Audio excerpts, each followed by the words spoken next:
ఎవరెవరు కలిసి పెద్ద మనిషి మీరు కూడా పోయిరా? ఎవరెవరి దగ్గరికి పోయి? అయితే ఇది నాకు పక్కకే ఉంటుంది 5 ఎకరాలు దీని పక్కకు బోర్ ఉంటుంది నాకు దాని పక్కకి. వీడు కట్టేటప్పటి నుంచి చూస్తున్నాం మేము భూమి అమ్మినప్పుడు ఏమనుకున్నాం అంటే వీడు ఏదో మస్తుగా రియల్ ఎస్టేట్ వాడు కొనుక్కుంటుండు కదా ఏదో వాడు కంపెనీ అని అనుకోలే మేము. వాడు ఏం చేసిండంటే ఇవన్నీ పెట్టినాక వాడు గొట్టం పెట్టిండు. గొట్టం పెట్టినాక అరే ఇదేంద్రా ఆయన అని వాని దగ్గరకు వచ్చినాం. వీడికి వచ్చి వాని ఓనర్ పిలిచినాం చుట్టుముట్టాలంతా వచ్చి పిలిచి ఏంద్రా ఆయన ఇది ఏం పెడుతున్నావు అని వాని బయోడేటా అంతా తీసినాం. ఈ కంపెనీలు మన వికారాబాద్ అక్కడ చుట్టూ హైదరాబాద్ చుట్టూ పెడితే అక్కడ పశువులు మేస్తలేవు, కూరగాయలు కూడా కడిగి అమ్ముకోవాల్సి వస్తుంది, అక్కడ పంటలు వంతలేవు, ఊరే ఇచ్చి పెట్టిపోయినామని బాగా అక్కడ అంతా చూసినాం. ప్రచారం చూసి అదంతా తీసుకొచ్చినాము. ఆ వీడియో తీసుకొచ్చినాము, వానికి చూపించినాం. నువ్వు బంద్ చేసుకో మీరు అక్కడి నుంచి మేము అక్కడి నుంచి పోయి మా పిల్లలు ఉంటారు అక్కడ హైదరాబాద్లో వాళ్ళు వీడియో తీసుకొచ్చి వాడిని నిలబెట్టి వాని కంపెనీలో పిలిచి ఇది బాబు నువ్వు ఏమన్నా తోట పెట్టుకుంటావో ఏం చేసుకుంటావు రా నువ్వు భూమి కొనుక్కున్నావు నువ్వు ఏదైనా చేసుకోగాని మేము చుట్టుముట్టు 100 ఎకరాల సంది బ్రతుకుతున్నాం మేము ఇక్కడ. నువ్వు ఎక్కడి నుంచో వచ్చి మమ్మల్ని జడగొడతా అంటే కుదరదు నాయన, నువ్వు ఇది బంద్ చేసుకోవాలని చెప్పినాం. వానికి చెప్తే వాడు ఆనాడు పోయిండు. ఒక 2 నెలలు వీడు బంద్ చేసుకోండు. వాడెవడో ప్రకాష్ గౌడు చుట్టమట వాడు వచ్చిండు. వాడు వెనక షీర్ వచ్చి అయితే ఇక మేము దీనికి పర్మిషన్ లేదని గ్రామ పంచాయతీలో పోయి చూసినాం. గ్రామ పంచాయతీలో ఏం పర్మిషన్ లేదు. మేము గ్రామ పంచాయతీ సెక్రటరీకి ఇచ్చినాం, ఎంఆర్ఓకి ఇచ్చినాం, ఎండిఓకి ఇచ్చినాం, ఎమ్మెల్యే దగ్గరికి పోయినాం, 56 మంది ఎమ్మెల్యే దగ్గర పోయినాం. ఎమ్మెల్యే దగ్గర కల్లా కలెక్టర్ దగ్గర పోయినాం. కలెక్టర్కి 2 సార్లు ఇచ్చినాం. మొన్నటి దాంతో 3 సార్లు ఇచ్చినాం. కంట్రోల్ అది ఇది ఉంటుంది పొల్యూషన్ బోర్డు నల్గొండ పోయి ఇచ్చినాం. ఎవ్వరికి ఇచ్చినా కానీ స్పందన లేదు. మా ఏమో కాగితాలు పోలీస్ స్టేషన్లో తీసుకుపోయి మేము ఇక్కడ ధర్నా చేస్తుంటే వాడు వచ్చి ఓనర్ గారు ఫోన్ చేస్తే పోలీసు వాళ్ళు వచ్చి మమ్మల్ని రమ్మన్నారు. తీసుకుపోయి సిఐ గుట్టల కొన్నాళ్ళు పొద్దుగాల తీసుకుపోయి పొద్దుగా దాకా కూర్చోబెట్టాడు. యాదగిరి గుట్టల సిఐ దగ్గరికి. ఎస్ఐ ఏమనుకుంటే ఎస్ఐ వీళ్ళకి ఏదో మంచి కూడా తీసుకుపోయాడు. సిఐ రమ్మంటాడు అని తీసుకుపోయాడు. 4 తీసుకుపోయాడు. మమ్మల్ని పొద్దుగాల తీసుకుపోయాడు. సాయంత్రం దాకా కూర్చోబెట్టి మీరు దాన్ని తెరిగిపోతే బాగుండదు మిమ్మల్ని లోపటేస్తుంది అని సిఐ ఆయన పేరు ఏదో ఉందే మన ఇక బెదిరిస్తే ఇక మాతో అన్ని రాయించుకోండి, మీరు అటంకాల పోవద్దు, దాని ముంగడికల్లా పోవద్దు, ఆడ ఆగవద్దు మీరు అని బాగా బెదిరించి మాతో కాగితాలు రాయించుకోండి, సంతకాలు పెట్టుకోండు. మళ్ళా తెల్లారి పిలిచి ఏసీబీ దగ్గర తీసుకుపోయాడు. ఏసీబీ దగ్గర తీసుకపోతే ఏసీబీ ఆయన బెదిరిస్తాడు మమ్మల్ని. ఏం రా మీకేం పని లేదా, కాన్ దగ్గరికి ఎందుకు పోతున్నారు, ఏమంటే కలెక్టర్ దగ్గర పోయి మాట్లాడుకోరు. ఆ కంపెనీ కాడ పోయి వారికి దేవుళ్ళు పెడుతున్నట్ట. ఏమన్నాం సార్ మేము పొల్యూషన్ వస్తే బంద్ చేయమన్నాం, మేము తప్పే ఉంది అని అన్నా కూడా మమ్మల్ని బెదిరిస్తుండు. మీరు అటు పోతే మిమ్మల్ని లోపటేస్తాం బిడ్డ అది బెదిరించాడు. అది ఇంకా మళ్ళీ కేసు అట్లే ఉంది మా మీద. కేసు అట్లే ఉంది. ఒకనాడు ఎస్ఐ పిలిచి మీ మీద కేసు ఉంది, ఇది మీరు ఆలేరు అది కోర్టు ఉన్నప్పుడు మిమ్మల్ని పిలిస్తే పోయి ఆడ మాట్లాడుకోండి అంటాడు. వాని దగ్గర పోయి మేమేం మాట్లాడాలి, వాడేవాడు వాని దగ్గర మేము పోయి మాట్లాడతాం. ఉండని ఎన్ని రోజులు ఉంటుందో కేసు అని ఉండని అట్లే ఉంది మా మీద కేసు అట్లే ఉంది. ఇది పరిస్థితి. రేపటి నుంచి స్టార్ట్ చేస్తారా లేదా? మీరు చేస్తాం, కొట్లాడుతూనే ఉన్నాం. ఇప్పుడు ఏది కొట్లాడితే కాదే, ఏదో ఒక వేదిక ఏర్పాటు. మేము ఒకటి వినండి, మేము పొద్దుగాలు లేస్తే 10 గంటలు 12 గంటలు బైకాడ పని చేసుకుంటే బతికేటోళ్ళం. ఇంట్లో ఉత్తగా తిరిగేటోడు ఎవరు లేడు. ఒక రోజు ఉత్తగా తిరిగితే పూటలేదు మాకు. ఇప్పుడు మేము పసల కాసుకోవాలి, ఒకటి తాళ్ళెక్కాలి, ఒకటి వ్యవసాయం చేయాలి, ఒకటి బెండకాయ, ఏదో పొద్దున దాకా పని చేసుకుంటే 10 రూపాయలు కూలి. ఇప్పుడు 10 రూపాయలు 10 రోజులు పోతుందేమో, మీ జీవితం ఏముండదు అంటున్నా. అదే ఆలోచిస్తున్నాం. ఆ సమయం మాకు మీ బీర్లైలే అనట. మొన్న ఒక పెద్ద మనిషి మాట్లాడితే అది కంపెనీ గా జనం ఏం చేస్తారు తిక్కలోళ్ళు, వాళ్ళు 500 300 వచ్చేసారి 1000 రూపాయలు ఇస్తే వాళ్ళే అమ్ముడు పోతారు. ఆ కంపెనీ ఆడనే ఉంటే వాళ్ళు పోతారు, కానీ పైసలకు అమ్ముడు పెట్టారు. గాలితో ఏమైతే చెప్పతున్నాడు ఆయన. ఎమ్మెల్యే బీర్లైలే చెప్పిన మాట ఇది. ఆయన ఉన్న నా దగ్గర కావాలంటే నా రుజువు ఇప్పిస్తాను. నేను పోయి మాట్లాడితే గింత చులకనగా ప్రజలంటే గాలేదే ఉన్నది, పైసలకు అమ్ముడు పోయేటోళ్ళు వీళ్ళ దగ్గర పైసలు తీసుకుంటే వాళ్ళకు ఓట్లకు పైసలు ఇచ్చేసినామంటే వాళ్ళు ఓట్లు ఇస్తారని గింత నిర్లజ్జగా నిస్సిగ్గుగా బాధ్యత ఉన్నటువంటి స్థానం ఉన్నటువంటి మాట్లాడిన మాట. మరి మీరట అట్లా అమ్ముడు పోతారట. మరి అమ్ముడు పోతాము ప్రభుత్వాన్ని. ఇప్పుడు రేపు అవసరమైతే వాళ్ళని దించుతాము, ఏమవుతుందో అప్పుడు అర్థమవుతుంది వాళ్ళకు భయపడే ప్రజలు కాదు. ప్రజల కింద ఇటువంటి వాళ్ళు ఎమ్మెల్యేలు ఎంతమంది అంటే ఇప్పుడు ఇవాళ వచ్చినాం మేము. ఇది కంటిన్యూ ఫాలో అప్ ఎవ్రీడే జరగాలి ఏదో ఒక రూపంలో. చచ్చిపోవడానికే అవకాశం. ఇప్పుడు మీరు కూడా వచ్చి 1 అర్ధగంట సేపు నిలబడ్డారు కదా, మీ పరిస్థితి. మేము 24 గంటలు ఉండేటోళ్ళం, మా పరిస్థితి ఏంది? మీరు 1 అర్ధగంట సేపు భరించలేకపోతే దాని దగ్గర పోదాం, పర్లేదు. ఇట్లా తర్వాత తీయొచ్చుదా. ఇప్పుడు ఇది ఓపెన్ చేస్తలేడు ఇక. ఇప్పుడు ఇది ప్రకాష్ గౌడ్, మహేష్ గౌడ్ ఎవరు సార్? ఈయన అల్లుడా, మేనల్లుడు. ఇప్పుడు కాంగ్రెస్.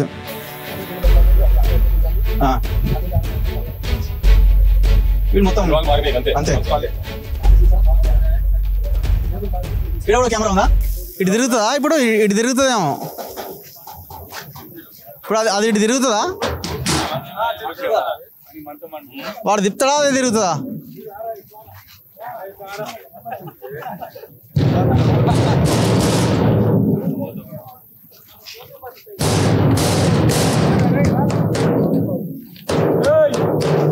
సో ఇది ప్రకాష్ గౌడ్ రాజేంద్ర నగర్ ఎమ్మెల్యే అని బీఆర్ఎస్లో గెలిచి కాంగ్రెస్లోకి వచ్చిండు. ఆయన కథ పెద్దగా ఉంటుంది ఆడ. ఇప్పుడు ఏంటంట జస్ట్ ఇట్లా పట్టుకున్నందుకు చూడు.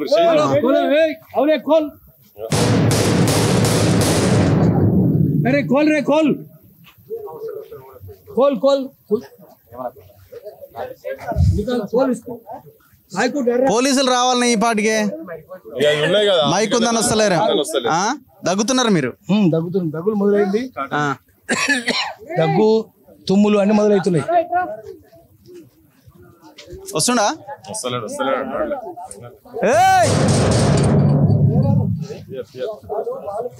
దా దా దా దా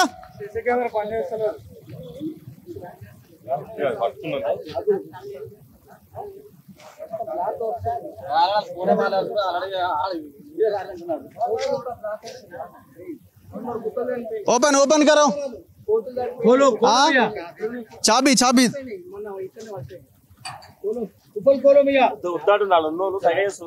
ऊपर निकालो ఏ మీ సార్ వచ్చిండ్రా ప్రకాష్ గౌడ్ వచ్చిండు ప్రకాష్ గౌడ్ అల్లుడు వచ్చిండు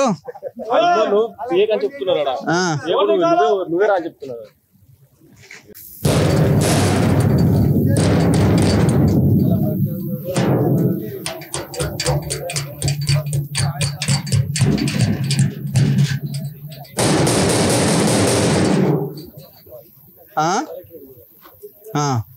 కలెక్టర్ ఉంటాడు మనం ఇట్లా అటు నుంచి అట్లా వచ్చినప్పుడు కలెక్టరేట్ ఆఫీస్కి వెళ్దాం కాదు కాదు ఇప్పుడు ఇటు నుంచి మళ్ళీ మనం అట్లా వెళ్దాం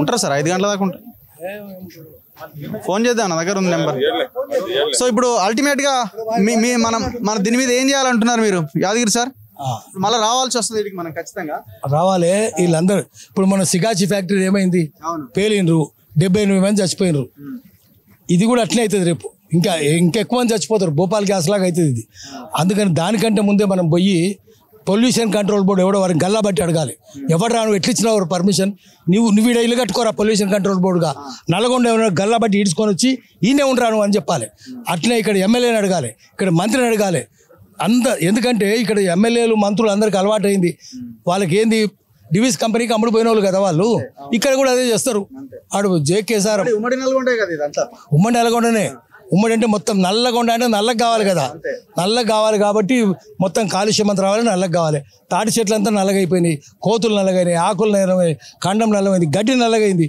అది తిన్న మేకలు ఆవులు రోగాలు వస్తున్నాయి వాటికి పీల్చిన వాళ్ళకు రోగాలు వస్తున్నాయి పాలు తాగితే రోగాలు వస్తున్నాయి ఇంత భయంకరంగా విషయం ఉంటే కనిపిస్తలేదా మీకు మీరు ధృతరాష్ట్ర పరిపాలన ధృతరాష్ట్రుడికి ఏం కనిపించదు కదా వీళ్ళు కూడా ధృతరాష్ట్రులే ఎమ్మెల్యేలు అందరూ ధృతరాష్ట్రులే ఐఏఎస్లు అందరూ ధృతరాష్ట్రులే అమ్ముడు పోయిన వాళ్ళు అన్ని పార్టీలు మాట్లాడతలేదంటే మౌనంగా ఉండంటే వాడు కుమ్మక్కైనట్టు ఏ పార్టీ మాట్లాడతలేదంటే వాడు కుమ్మక్కైండు సైలెన్స్ రావాలి కదా సార్ వాడు సైలెన్స్ కన్వెన్స్ వాడిని కూడా ముడుతున్నాయి ఈ పై నుంచి కాగితం ఇస్తాడు కింది నుంచి కాగితాల కట్ట తీసుకుంటాడు మీదికి వెళ్ళి కాగితాలు కిందికి వెళ్ళి కాగితాల కట్ట మేస్తారు వీళ్ళంతా గడ్డి మేస్తోలే కదా అందుకని జనం పోతే వాళ్ళకేముంది వాడు పోయి హైదరాబాద్లో కూర్చుంటాడు మరి ఈ పబ్లిక్ కూడా అంత ఈజీగా ఇది ఎఫెక్ట్ అవుతుందని కూడా కొంతమంది అనుకోకపోతే ఇది వాళ్ళకి ఇబ్బంది అవుతుందా మనకు రాదు ఇది మన దాకా రాదు ఆడు చావని కాటేపల్లివాడు చావని అని చాడోళ్ళు అనుకుంటారు ముత్తిరెడ్డి కూడా అనుకుంటాడు కానీ వాడిని తెలియదు వానికి కూడా వస్తుంది రోగం ఆత్మకూరం దాకా వస్తుంది అందరి రోగాలు వస్తాయి రోగాలు వచ్చి చచ్చిపోతారు ఇక్కడ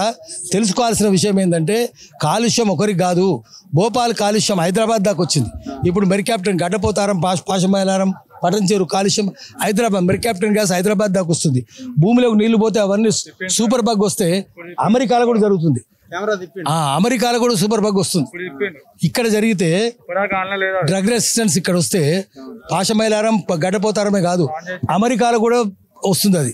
సో అమెరికాలో కూడా వస్తుంది. కాలుష్యం ఎక్కడ పోతుంది? 24 గంటల భూమి ఇట్లా తిరుగుతుంది కదా, అమెరికాను కూడా పోతుంది. వానికి సోయి ఉండాలి కదా, జైన్లకు తెలవాలి కదా.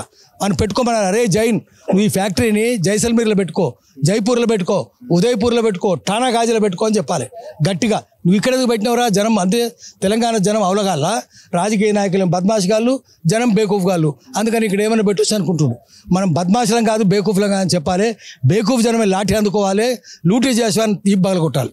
సో ఇది జరగాల్సిన అవసరం ఉంది. అవసరమైతే గ్రామ ప్రజలంతా ఒక్కసారిగా వీడి కంపెనీ మీద అటాక్ చేసినా తప్పేం లేదైతే నాకు అనిపిస్తుంది. ఎందుకంటే మనం బతకడానికి అవకాశం లేకపోతే ఇంకా అవతలోడు వాడు ఉంటే ఎంత లేకపోతే ఎంత. వచ్చిర్రా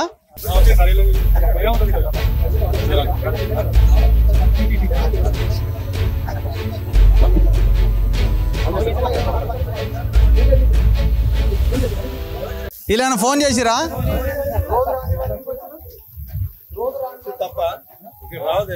కాదన్నా, ఇప్పుడు వీళ్ళని ఫోన్ చేసిరా అంటున్నా. అమ్ముడు పోయిరా మీరు? బ్రోకర్లా మీరు? ఎందుకు పోయినరు? రమేష్ అంటే ఏం చేసిండు, కొండరావు ఏం చేసిండు? ఏడు సర్దుకోవాలి అంటే ఏంటి? మాట్లాడతాము, కేసులు పెడతారు మీరు, మాకు తెలుసు. మిమ్మల్ని రెచ్చగొడతారు. ధర్నా చేస్తే కేసులు పెడతారా అండి? ధర్నా చేస్తే కేసులు పెడతారా? మీరు పంపిస్తున్నా, వాడే వచ్చిండు మిమ్మల్ని రమ్మన్నాడు, అందుకే వచ్చి వీళ్ళు. వాళ్ళు వచ్చిండ్రు, ఏజెంట్లు, కంపెనీల ఏజెంట్లు వచ్చిండ్రు. చెప్పండి. ఏం లేదు మా గ్రూప్ లో మా సార్ ఫోన్ చేసి ఏమంటున్నాడు? ఏం లేదు చెప్తా. ఆఫీసర్ చెప్పిండు, వచ్చి చెప్తుండ్రు జరుగుతుంది ఆడ ధర్నా అంటే. చూసినావా? అదే ఏమని వచ్చింది పోలీస్ స్టేషన్ గ్రూప్ లో? కాటేపల్లి గ్రామ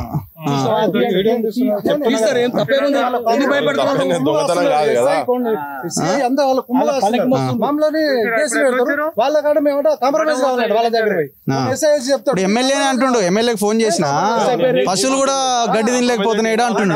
లొంగిపోవాలంట, మేము నడిపించుకొని అని కేసు కొట్టేపించుకోవాలంట. దాంతో మాట్లాడి మేము కేసు కొట్టేపించుకోవాలి. వీళ్ళు ఒత్తిడి ఒత్తిడి చేస్తారు. ఏం పేరు? ఎస్ఐ పేరు ఉపేందర్. బెదిరిచ్చి మీరు